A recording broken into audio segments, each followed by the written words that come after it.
भारतीय संविधान की प्रस्तावना, प्रियम्बल ऑफ द कॉन्स्टिट्यूशन।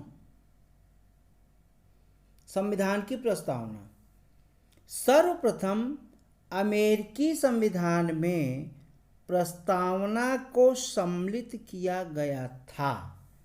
तदुपरांत अन्य कई देशों ने इसे अपनाया। भारत भी उसमें शामिल है। प्रस्तावना संविधान की परिचय अथवा भूमिका को कहते हैं।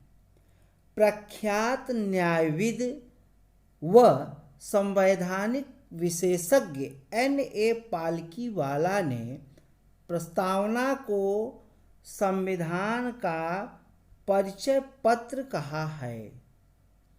भारतीय संविधान की प्रस्तावना पंडित नेहरू द्वारा बनाए और पेश किए गए संविधान सभा द्वारा अपनाए गए उद्देश्य प्रस्ताव पर आधारित है। 42वें संविधान संशोधन अधिनियम 1936। 42वें संविधान संशोधन अधिनियम 1976 द्वारा इसे पहली बार संशोधित किया गया है। तो आप लोग ध्यान रखें कि केवल एक बार प्रस्तावना में संविधान संशोधन हुआ है और जिसने इसमें समाजवादी, धर्मनिरपेक्ष और अखंडता शब्द सम्मिलित किए। ये तीन शब्द जो है वो 42वां संविधान संशोधन 1976 में ये तीन शब्द जोड़े गए। अपने वर्तमान स्वरूप में प्रस्तावना को इस प्रकार पढ़ा जाता है।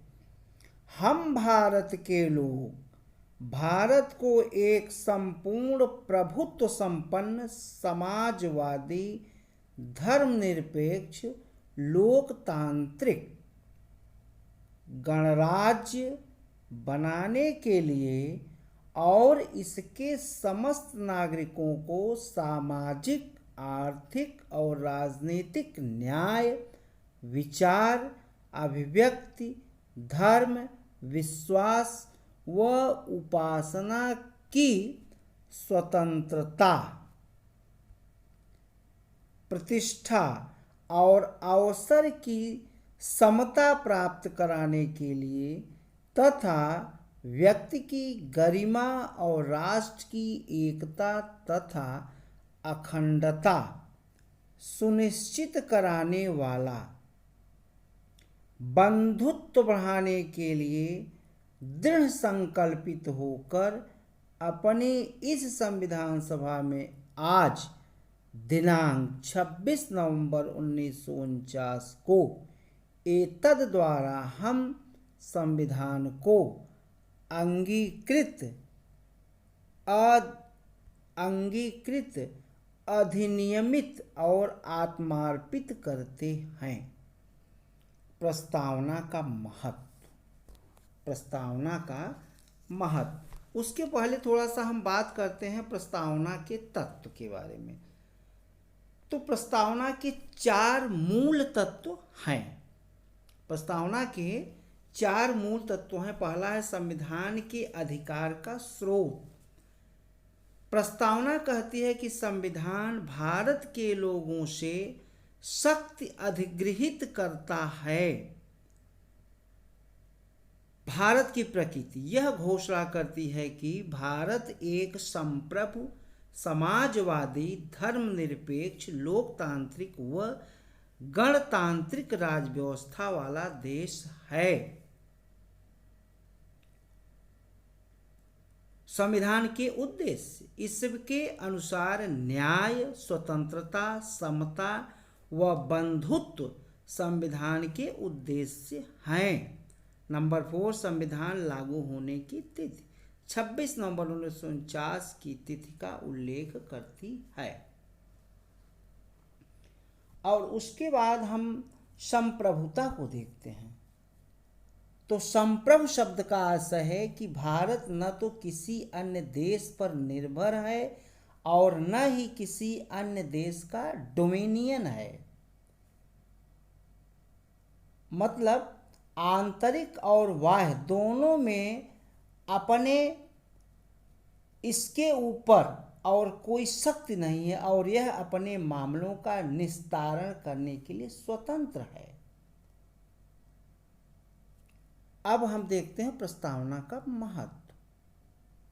तो संविधान निर्माण में महत्वपूर्ण भूमिका निभाने वाले संविधान सभा के अध्यक्ष सर अल्लाद कृष्ण स्वामी अय्यर के शब्दों में, संविधान की प्रस्तावना हमारे दीर्घकालिक सपनों का विचार है। प्रारूप समिति के सदस्य के एम मुंशी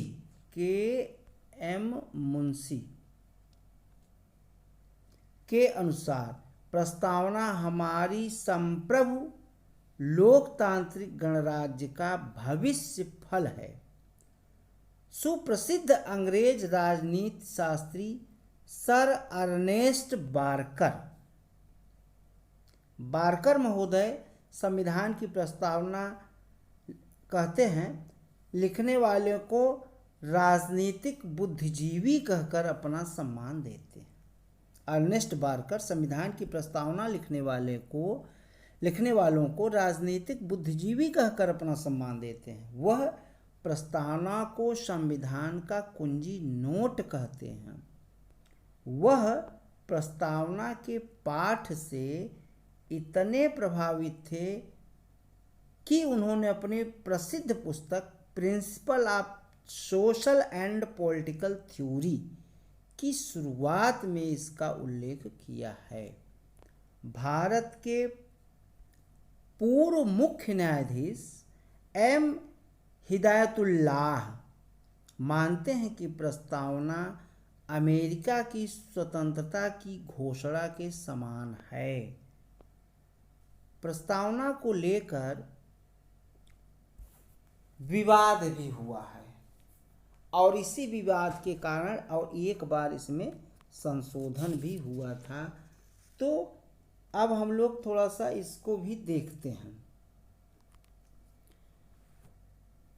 तो प्रस्तावना को लेकर विवाद था कि क्या यह संविधान का एक भाग है या नहीं। तो सबसे पहले बेरुबाड़ी संघ मामले में 1960 में उच्चतम न्यायालय ने कहा कि प्रस्तावना संविधान का भाग नहीं है। प्रस्तावना संविधान का भाग नहीं है। ये कई बार क्वेश्चन ये आया है कि किस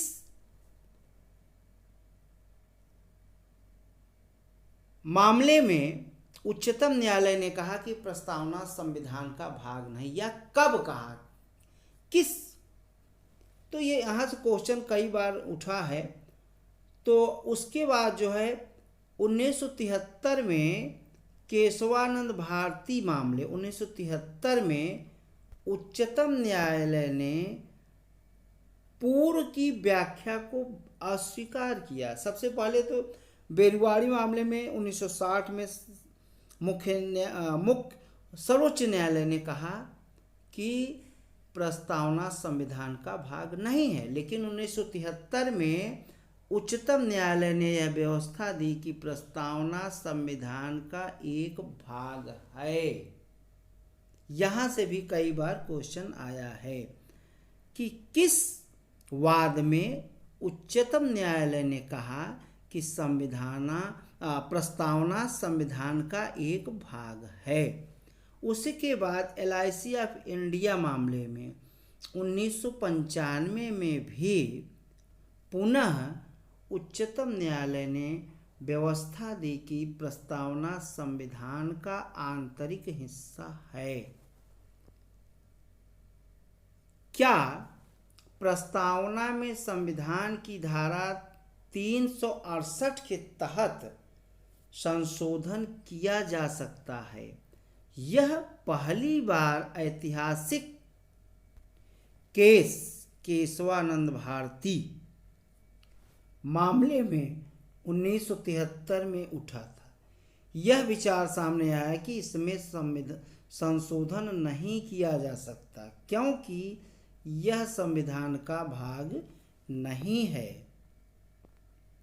याचिकाकर्ता ने कहा कि अनुच्छेद 368 के जरिए संविधान के मूल तत्व व मूल विशेषताओं जो कि प्रस्तावना में उल्लिखित है को ध्वस्त करने वाला संशोधन नहीं किया जा सकता।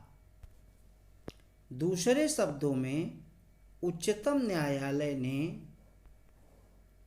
व्यवस्था दी कि प्रस्तावना में निहित मूल विशेषताओं को अनुच्छेद 368 के तहत संशोधित नहीं किया जा सकता। संविधान में दो ऐसे उपबंध हैं जो राजनीतिक क्षमता को सुनिश्चित करते प्रतीत होते हैं। प्रथम यह कि धर्म, जाति, लिंग अथवा वर्ग के आधार पर किसी व्यक्ति को मतदाता सूची में शामिल होने के अयोग्य करार नहीं दिया जाएगा अनुच्छेद 325 के तहत, तथा दूसरा लोकसभा और विधानसभाओं के लिए वयस्क मतदान का प्रावधान है अनुच्छेद 326। उसी तरीके राज्य के नीति निदेशक तत्व अनुच्छेद 1939 में महिला तथा पुरुष को जीवन यापन के लिए पर्याप्त साधन और समान काम के लिए समान वेतन के अधिकार को सुरक्षित करते हैं। Democracy in India's and judicial process. Democracy in India and judicial process M Hidayatullah की पुस्तक है। हिदायतुल्लाह जो भारत के पूर्व CGI थे। भारतीय समाजवाद, मार्क्सवाद और गांधीवाद का मिला जुला रूप है, जिसमें गांधीवादी समाज की ओर ज़्यादा झुकाव है। डॉक्टर अंबेडकर ने 25 नवंबर 1949 को संविधान सभा में दिए गए अपने समापन भाषण में विशेष बल देते हुए कहा था कि राजनीतिक लोकतंत्र तब तक स्थायी नहीं बन सकता जब तक कि उसके मूल में सामाजिक लोकतंत्र नहीं हो। तो यह जो है प्रस्तावना से संबंधित बातें थी। और समता, थोड़ा सा हम लोग समता को भी देख लेते हैं। तो समता का अर्थ है समाज के किसी भी वर्ग के लिए विशेषाधिकार की अनुपस्थिति और बिना किसी भेदभाव के हर व्यक्ति को समान अवसर प्रदान करने के उपबंध। अनुच्छेद 14 यह कहता है कि विधि के समक्ष समता और धर्म, जाति, लिंग व जन्म स्थान के आधार पर मूल वंश निषेध है। और 15 पर कि इन सब के आधार पर भेदभाव नहीं किया जाएगा। अनुच्छेद 16 में लोक नियोजन के विषय में अवसर की समानता है, अर्थात सरकारी नौकरियों में समान अवसर।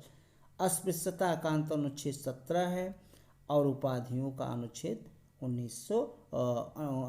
18 है, आर्टिकल 18। तो आज यहीं लेक्चर को समाप्त करते हैं। आप लोगों का बहुत बहुत धन्यवाद। वीडियो को लाइक, सब्सक्राइब, शेयर अवश्य करें। कंपटीशन की दृष्टि से वीडियो वेरी इम्पॉर्टेंट है। धन्यवाद।